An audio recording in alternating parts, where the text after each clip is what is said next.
Hello mga mi, dumating na nga ang pangalawang order ko sa Lazada. Magastos man ang December mga mi pero wag lang nating isipin. Isipin natin ang blessing araw-araw na dumarating sa atin. Hindi man mamahalin ang ipangregalo natin, ang importante galing sa puso natin. Nakisuyo nga ako kay mama na siya na lang ang magbukas at ako na lang ang mag-video. Kung naalala niyo mga mi, nung una kong video, siya rin ang model ko. Siyempre mga mi, ang ganda ng mama ko. Pagbukas nga ni mama mga mi, ang dami niyang freebies, nagulat ako. Maraming salamat sa seller na nagbigay sa amin ng freebies. Sana lahat ng seller ganito, laging may free.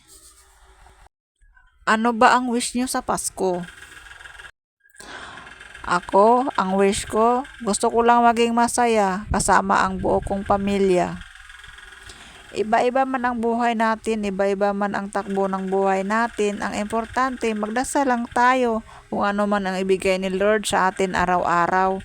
Kasi hindi natin masasabi kung hanggang kailan lang tayo dito sa mundo. Ang importante, gumawa tayo ng mabuti sa kapwa. Nabuksan na nga ni mama ang plastic at nagulat siya sa nakita niya. Na-surprise kasi siya, akala niya laruan. Napatanong siya sa akin kung kanino ko daw ibigay ito. Secret! Sharing is caring! Ang ganda!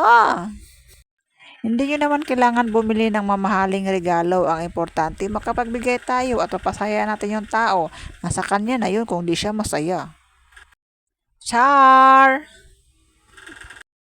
Para sa akin kasi, maging masaya ka kung anong ibigay sa'yo. Kasi isipin mo, naisip ka ng tao.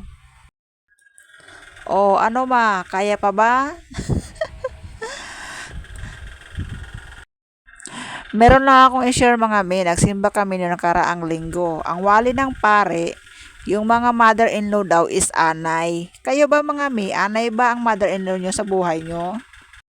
Kung mabait ang mother-in-law nyo, napakaswerte nyo, isa siyang malaking blessing. Totoo naman talaga ang sinabi ni Father, hindi lahat ng mother-in-law mabait. Kaya tayong mabait ang mother-in-law, napakaswerte natin. Share ko lang. Charan! Nabuksan na nga ni mama mga me. At yan na nga, at ang ganda niya sa personal. Hindi nga ako nagsisi na nag-order ako nito. Buti ito mga me, lagayan ng tubig. Unang order ko kasi mga may, hindi ko siya na-receive kasi si rider, nag-give up. Buti na lang itong pangalawang order ko, hindi siya nag-give up. Ang bait ni Kuya Rider, ikaw na ang may 5 star. Natuwa nga ako dito mga may kasi meron siyang freebies. Ang bait talaga ni seller, love na kita. Pati si mama, love na rin siya. O diba, natuwa na si GB kasi meron na siyang bote. Pangalawang order ko na kasi ito mga me at ito na dumating na rin siya sa wakas.